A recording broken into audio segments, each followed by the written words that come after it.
we're about 5 or 6 weeks right now away from the Olympia. And a lot of questions I've been getting is, oh, you know, you're doing the Olympia, how come you're not doing it?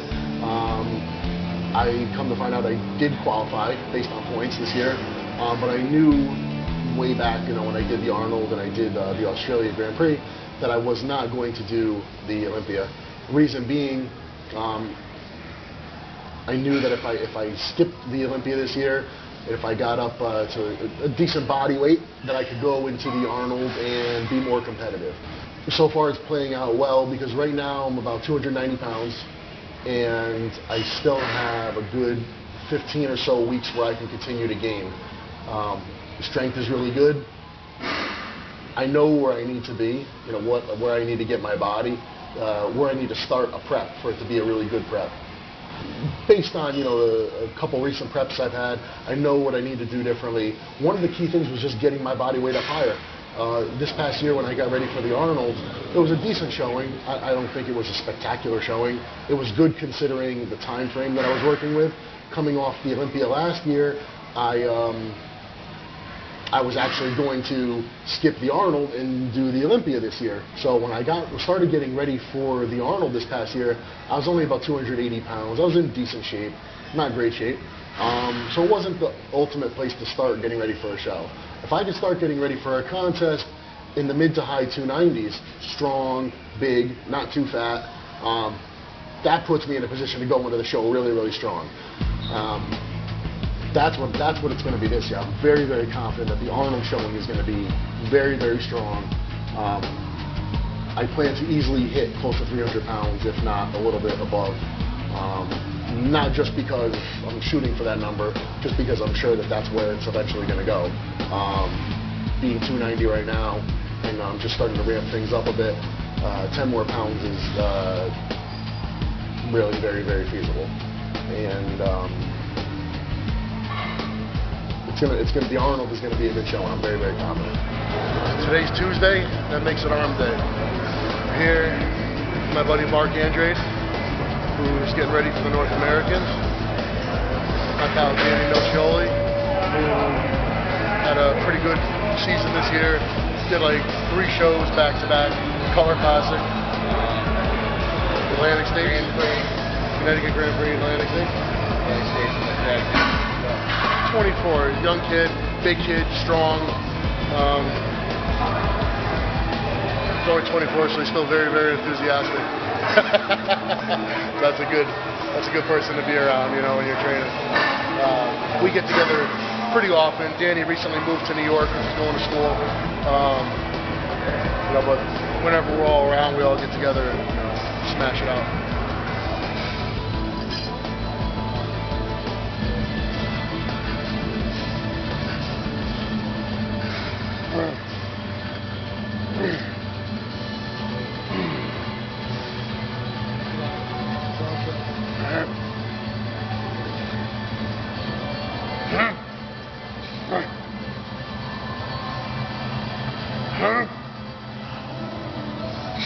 Today's arm workout, maybe not the most exciting training session, you know, compared to something maybe like back or legs where it's a little heavier, more intense. But, you know, we got to do arms. I don't go nuts with arms because they are one of my really pretty strong body parts, and they kind of overshadow things as it is. It's been that way since before I started working out. I always had decent arms. So when I first picked up weights, my arms just grew. And even now, I could stop training arms for 2 weeks and all of a sudden get comments where they'll go, huh, your arms look bigger. And I'll just say, oh, you know, just fuck my life. Because I wish it were that way, you know, with leg training or something like that, because for, you know, quite a few things, chest, legs, I really need to beat the crap out of them to get any type of growth at all. So it was a decent workout. It was fairly thorough, but it wasn't the way that I would train my arms if I were someone who was really trying to put a ton of size on them. Then again, a lot of people that I meet who are trying to put size on their arms, they say, oh, I'm training them twice a week, I do this, I do that. And when you ask them about the type of results they're getting, they usually say, it's not really going so great. A lot of times, I've suggested to people, you know what, why don't you really cut down on what you're doing for arms, or even go a month or so, don't train them at all, or train them every other week. And a lot of times it works for people. I think the reason being that arms get a lot of stimulus. You know, when you're doing shoulders, if you're doing enough pressing, you're working your triceps quite a bit. You'll also work your triceps a lot when you train chest very heavy with all that pressing movements. And when it comes to biceps, you know, if you train back really heavy, you're using a lot of biceps, you know, whether you like it or not. So I think arms, for most people, I'm not saying everybody, but if for nothing else, just changing things up, you might be better served laying off them for a bit, or doing, if nothing else, if you don't want to eliminate them from your weekly routine, cut the volume in half. Do something different. Usually, you're either doing too much or you're doing too little, right? Too much could be too much volume. Too little could be not enough intensity. So usually it's cut down on the volume, up the intensity.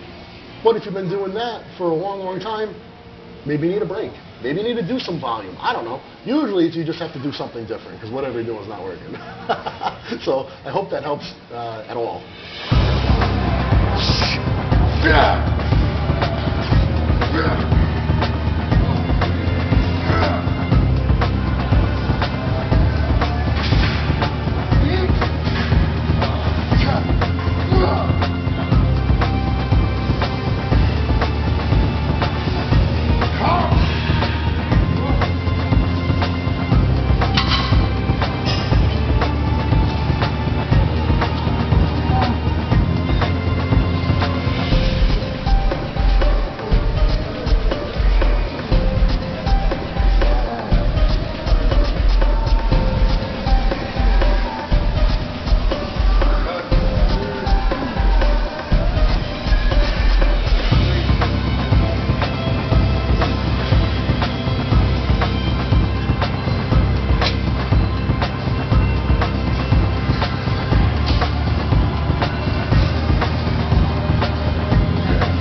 Let's superset overhead row with extensions off of that bar.